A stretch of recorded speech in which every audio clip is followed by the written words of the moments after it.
All right, welcome back. This is Tyrell from the Nosebleeds. First off, I just want to say thank you all for watching the Undertaker Matt Lyda video and you guys commenting. I want to say thank you for that. And also want to say thank you for watching the latest NBA jersey rankings. Today, we're going to talk about the WWE, ESPN, UFC Paramount deal. I like to say this.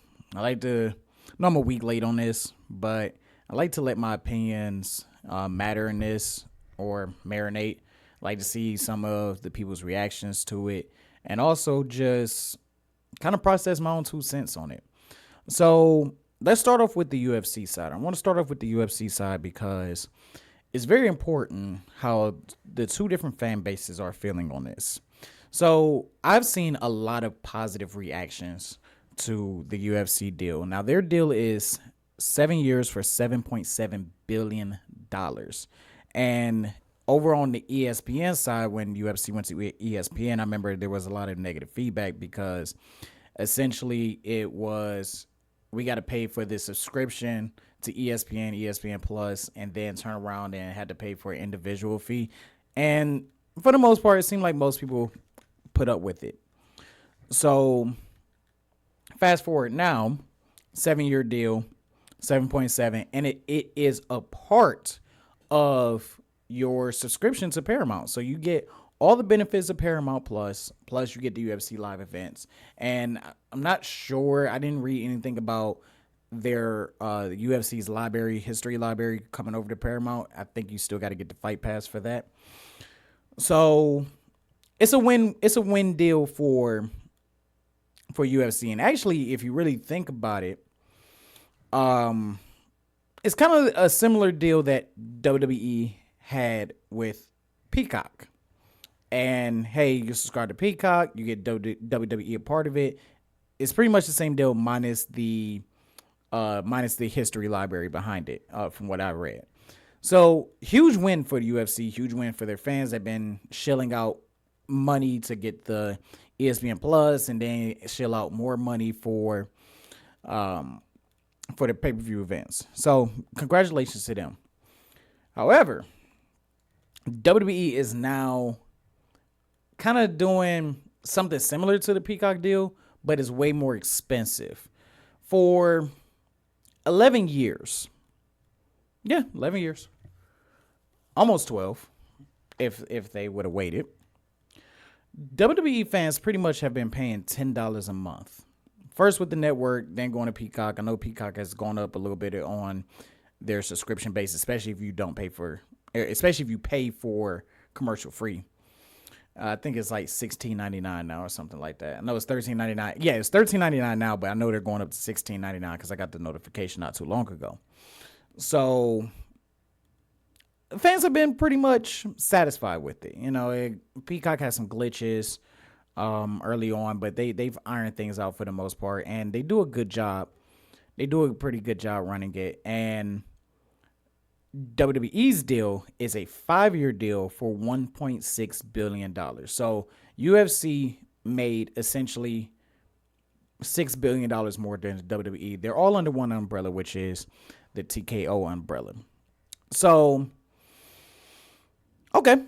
Doesn't sound bad. Go over to ESPN. I think a lot of people were expecting, okay, well, ESPN is like $10, $11 a month, maybe $12. I don't pay for ESPN personally. And all of a sudden, they dropped the price tag of $30 unless you go through your cable provider.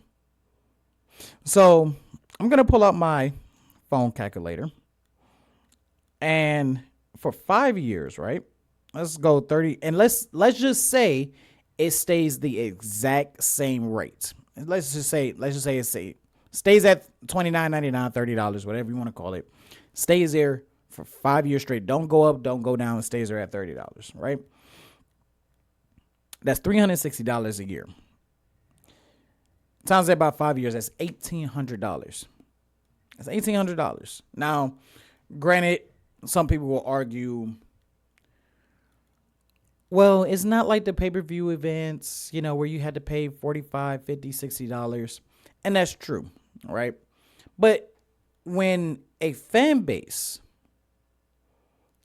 when a fan base is used to not doing that, not used to shelling out $30 no more, you pretty much grew up on a whole generation of adults that did not have to worry about ordering pay-per-view.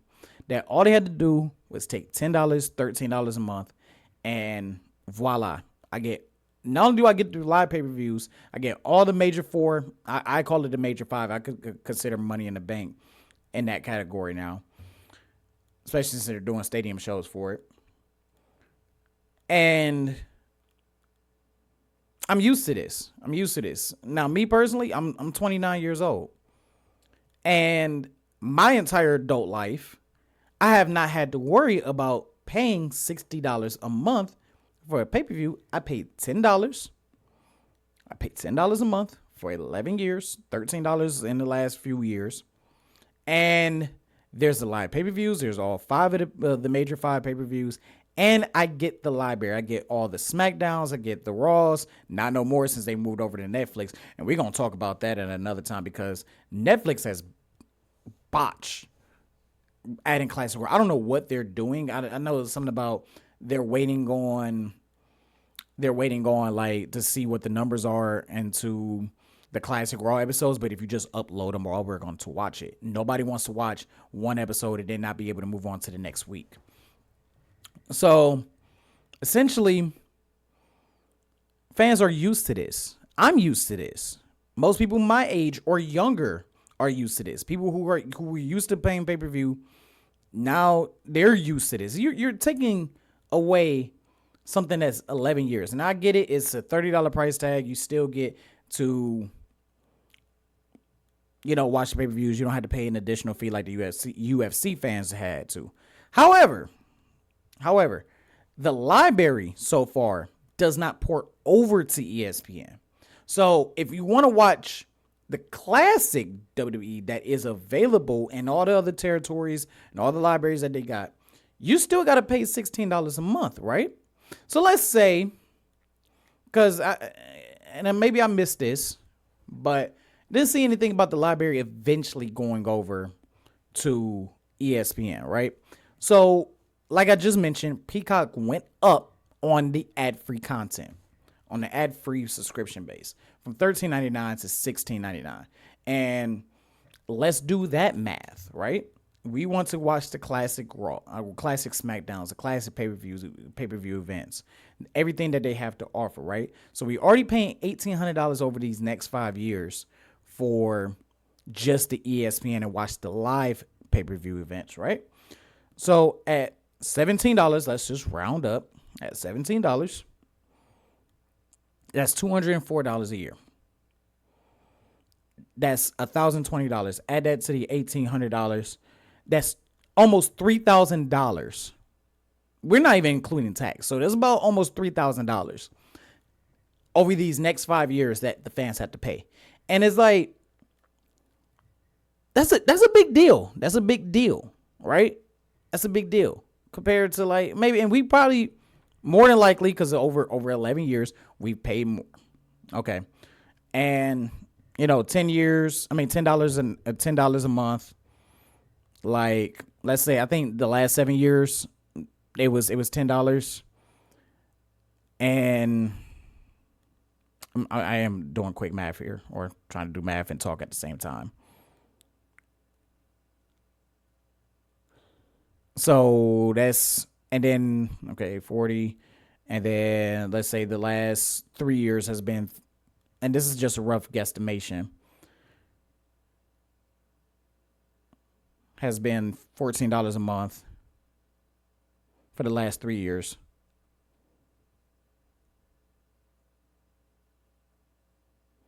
So, over the last 11 years, based off of my math, at $120 a year, it's not including taxes, at $120 a year for 7 years, right?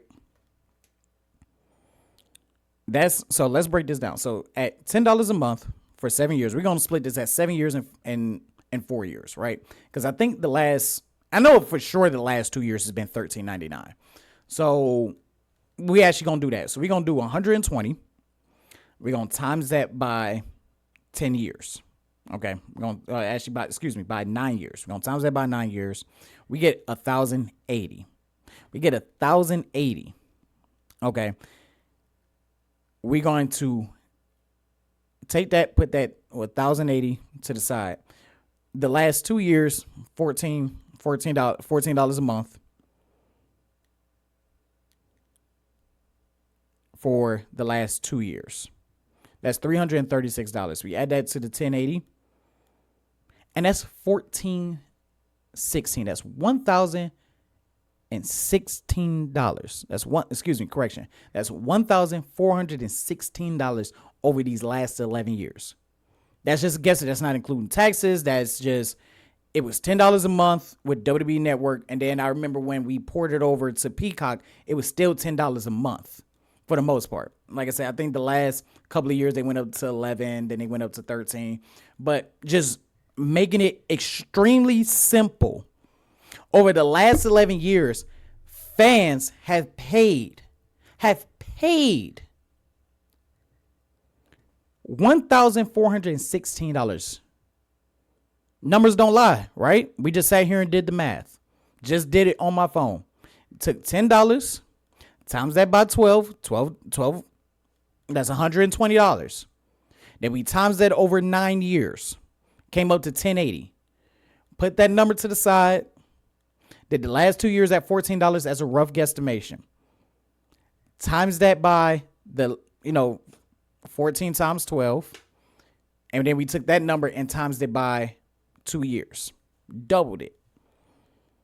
Made $336. Added to the 1080, $1,416. And within 5 years, fans will be paying double the money. That's not even including tax. So what we paid to watch all these live events over the last 11 years is roughly $1,500 in total.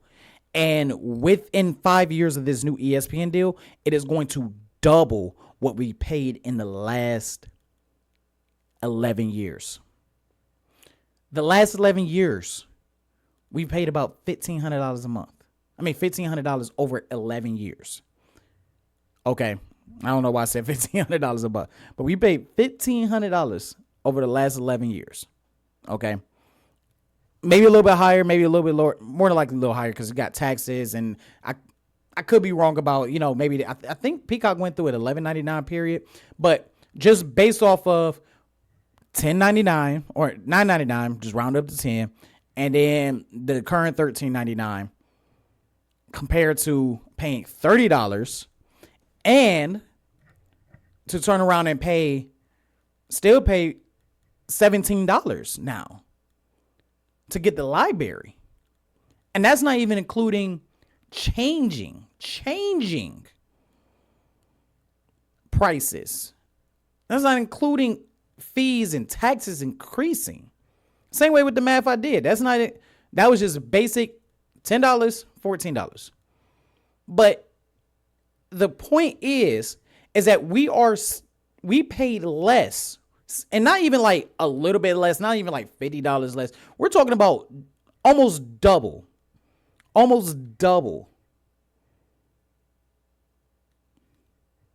That's crazy. In 11 years, we paid about $1,500, maybe $1,600, maybe $17, at worst. And we had got everything. And you're telling me that we got to split between two and pay double the amount than what we paid in 11 years, and half of the time, and over half of the time than the last 11 years. And the UFC fans who've been granted, and I know a lot of UFC fans don't, I know some that do order every single fight, and I know ones that just stick to the big fights, right? UFC fans, they're celebrating this because, man, ain't got to worry about that. And it's over 7 years.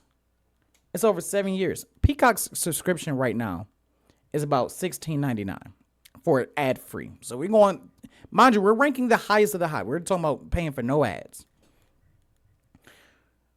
Over the course of the 5 years, not including taxes,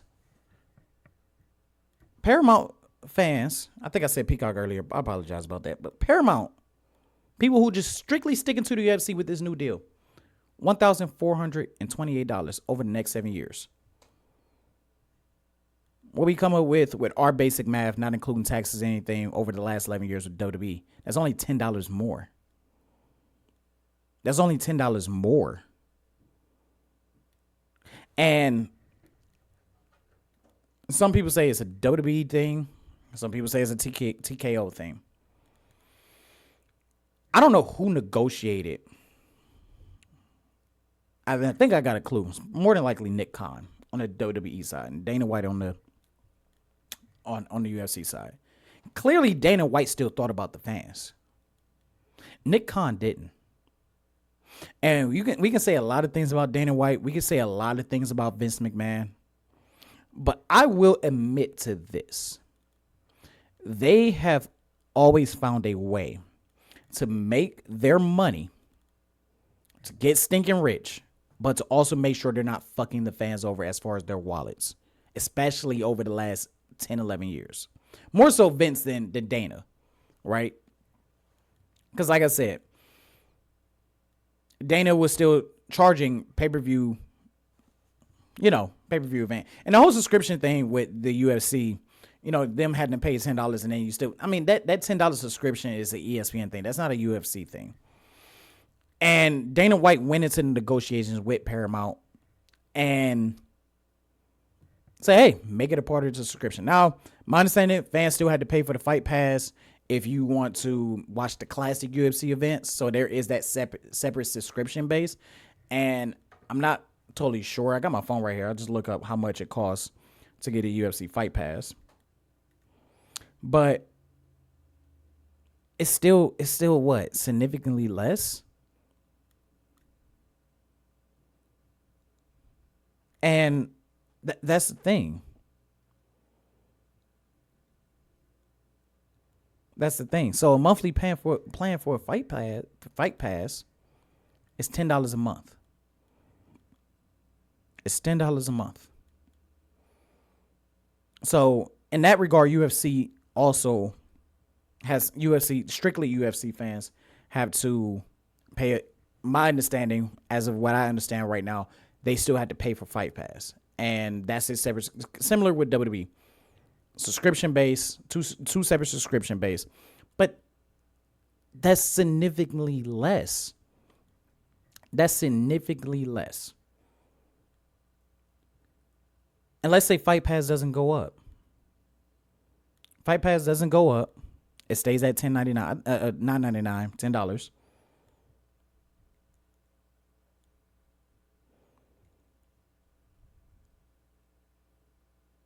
And UFC fans, including the Fight Pass over the next 7 years, are still paying $600-$700 less than WWE fans. Came up to $2,268. That's over the next 7 years with both Paramount and the UFC Fight Pass. While WWE fans are paying about $2,800, so about $600 difference. UFC fans, they're saving money. They love this, but WWE, they just kind of gave everybody a middle finger. Like I said, over the last 11 years, we have collectively paid around $1,500 in total combined, and that's them moving from WWE over to Peacock. And now you're telling the same fans and half the time, and literally half the damn time, over half the damn time, excuse me, you're going to pay double. And you're going to have to get two different subscriptions. That's not even including Netflix. I didn't even crunch in Netflix numbers. So including Netflix numbers to get not even an eighth, a tenth of the Raw library, and to get live Raws. And now, mind you, I'm just talking about the the United States fans. Oh, and trust me, you international fans, it's coming to you too.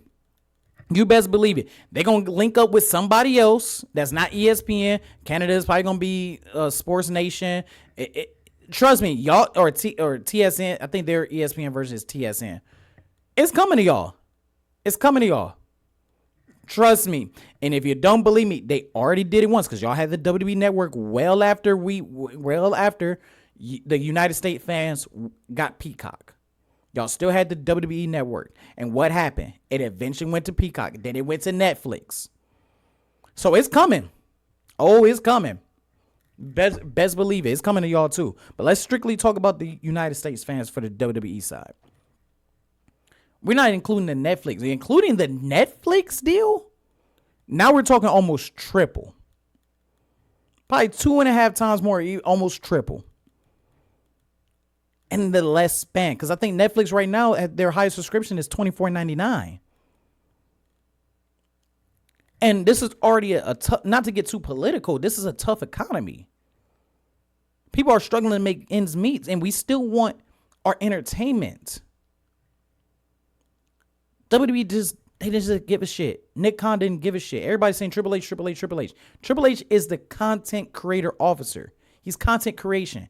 He's the head booker. Nick Khan is the one negotiating these deals, not Triple H. Maybe Triple H is in the room, but I know the head honcho is Nick Khan. Nick Khan is the CEO. Nick Khan is the one with all these connections. Nick Khan got the connection to Disney and all that stuff. Nick Khan, WWE said, fuck you. You're going to pay double. You're going to pay over double in half the time. And to me, that's fucked up. That's fucked up on so many levels. And I'm not trying to get extremely upset, but what the fuck? Plain and simple. Plain and absolute simple. What the absolute fuck? And I'm not bitter about the UFC fans they deserve it. If you really think about it, those dedicated fans deserve it. They really do. Like I said, they pay for ESPN, then they pay for the subscription, the pay-per-view, separate pay-per-view, individual pay-per-view, whatever you want to call it. But now WWE is getting fucked. This could have been a friendly deal, and it wasn't. So WWE fans now had to pay 3 subscriptions. And that's not even including like the most hardcore wrestling fan that will pay, extra for like TNA Plus and pay for, HBO Max to watch AEW Dynamite. That's not even including that. So now we throw those in there. And I think New Japan has a subscription base too. We throw those in there. Now we're talking about $4,000 over these next 5 years. Even more. But strictly sticking to WWE and the ESPN and the Peacock thing compared to what we were paying over the last 11 years. And half the time you're going to double our pay. And half the time we're going to double what we owe. What we're going to end up paying. That's not including fees and taxes. And that's messed up. And the more and more the more and more I think about it, didn't even think about, and so it just popped in my head, tickets, how they've outpriced your average lower income family or even lower middle class family. They've priced them out, or they're on the verge of pricing them out. Because it's all about the celebrities and the rich people and the upper class, and that's cool, great, fine. But they're starting to price them out. I've talked to more people. They're like, hey, SmackDown was in my town. AEW was in my town. But AEW is way less to go. I can enjoy wrestling and still go. I'm not the biggest fan of AEW. I wouldn't go to an AEW show. That's just me. But if you wanted to go to a wrestling show, me personally, I would choose to go to AEW over SmackDown or Raw because it doesn't price me out. That I can give Tony Khan credit for. But you're pricing us out in the arena, and now you're pricing us out at home. And that's fucked up. Until next time, this is Tyrell from the Nosebleeds.